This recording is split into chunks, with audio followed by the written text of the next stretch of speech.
Sa video natin ngayon, pag-uusapan natin kung paano nga ba maging viral ang video sa YouTube at kung ano ba ang mga classifications ng isang magandang content.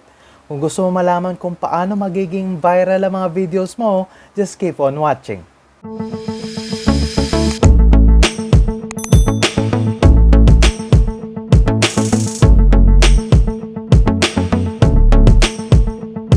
Nahirapan ka na bang i-manage ang channel mo?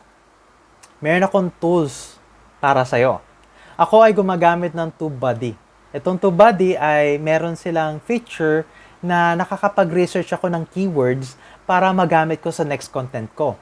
At the same time, magagamit ko ito para mas may manage pa yung channel ko. At nagagamit ko rin to para mas maging optimize ang aking videos para maging searchable ito. Kung ako sa'yo, mag-sign up ka na sa www.tubebuddy.com/jigseason. That's JIGGSSISON. O, i-click mo ang link sa description below. Visit the website for more details. Hi guys! Welcome back to my channel. Ako nga pala si Jigs.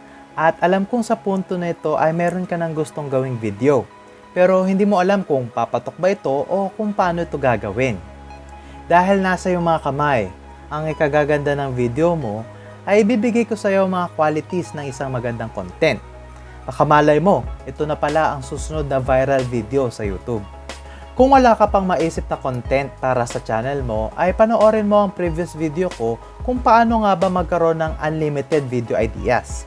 Take note, unlimited video ideas ang tinutukoy ko. I-click mo lang ang link sa taas para mapanood mo ito. At sinasabi ko sa iyo, tapos na ang mga araw na poproblemahin mo ito. Kailangan mo manawaan na ang isang viral video ay sumasabay sa trend ng niche na napili mo.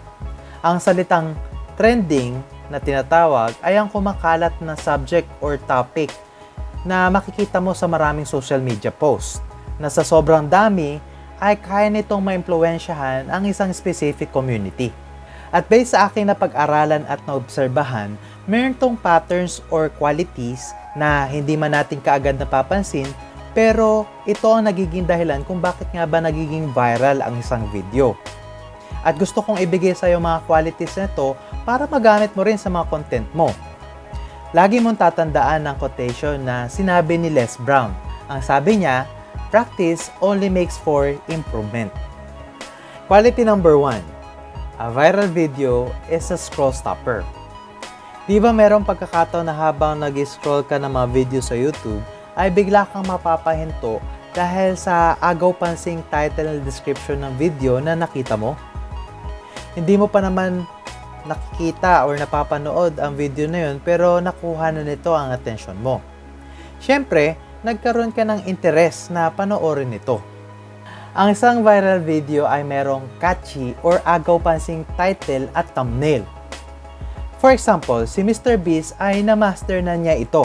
Mula sa thumbnail na parang minadali hanggang sa catchy title na makakapagbigay sa'yo ng curiosity.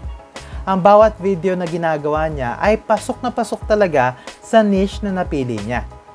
Sa niche na napili mo ay pag-isipan mo mabuti ang tamang title at thumbnail na makakuha ng atensyon ng target audience mo.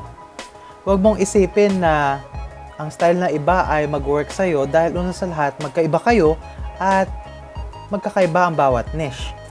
Pero iisa lang naman ang point nito.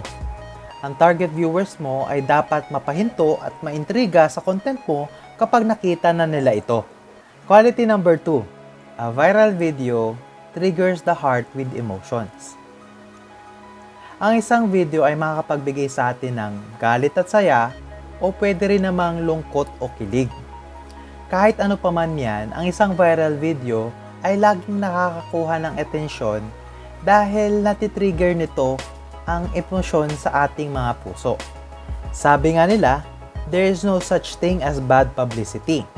Kung nagustuhan man nila ang iyong content o hindi, ang pinaka-point niyan ay pinanood pa rin nila ang videos mo, which leads to more views and more watch hours. Kapag naman nakaka-inspire ang video na gagawin mo, ay nakakapag-trigger ito ng heartwarming effect sa isang tao. At malay mo dahil dito ay siya na pala ang magiging ultimate fan mo. Isipin mo ang mga viral videos na encounter mo lately. Comment below kung ano yung emosyon na naidulot nito sa'yo. Let me know. Quality number 3. A viral video is shareable. Kapag meron kang napanood na video na nagustuhan mo o nainis ka, ay napakalaki ng possibility na i-share mo to sa iba. Ang isang katangian na isang viral video ay ito ay shareable. Dahil shareable ito, ay napakalaki ng possibility na mabilis itong kakalat.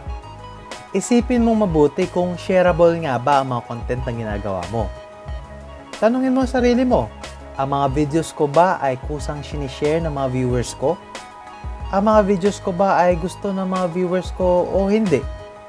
Kasi kung hindi ang sagot, baka naman may kailangan kang gawin para ma-improve mo ito. Tandaan mo lagi na ang mga videos mo ay hindi lang talaga para sa'yo, kundi para talaga ito sa mga viewers mo. Kaya ang bawat content na gagawin mo ay ang content na gustong-gusto mong gawin at ang content na gustong-gustong panoorin at i-share ng mga viewers mo. Quality number 4. A viral video is rewatchable. Sa palagay ko, ang pinakamahalagang katangian ng isang viral video ay kung ito ba ay rewatchable. Ang ibig kong sabihin sa rewatchable ay kung gusto ba o willing ba ang mga viewers mo na panoorin ulit ang mga content na meron ka. Kasi kung hindi, asahan mo ng pang one-time views lang ang mga videos mo. Halimbawa, ako kasi kapag gusto ko matutunan ng tinuturo sa isang video, ay uulit-ulitin ko to na may kasamang pag-pause para makuha ko ang bawat detalye ng video na yon. Kapag naman nakakatawa ang video na aking napanood, ay papanoorin ko to ulit para ipapanood sa aking asawa at sa mga kaibigan ko.